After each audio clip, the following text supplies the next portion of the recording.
At the National Preparedness Leadership Initiative, our mission is to equip today's leaders with the skills, knowledge, and abilities required to effectively lead through crisis and change in the 21st century. To achieve this, one of our primary goals is teaching and engaging global, national, regional, and local leaders in order to cross geographic and organizational boundaries to prepare for, respond to, and recover from adverse events, both natural and man-made. To date, the NPLI at Harvard has trained over 10,000 leaders and aspiring leaders around the world.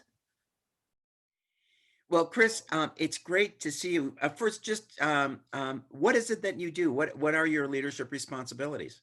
Yeah, so Colonel Christopher Austin. I'm a vice wing commander of a guard wing, and we have a number of missions, which includes air defense, but also we do medical response for FEMA Region 9 and in our great state of California.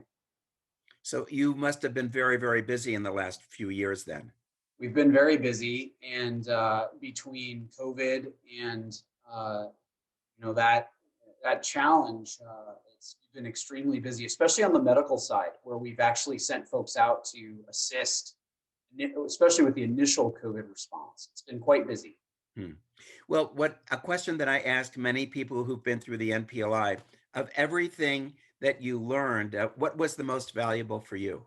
I think the most valuable thing for me, and it really hit me through NPLI, especially because the quality and the credibility of the instruction. And, when you have senior leaders of the caliber that were presented to us in the program talk about their journey in leadership. And one of the metaphors, i.e., or things that you learn in the program is this concept that all leaders at moments go to what's called the basement.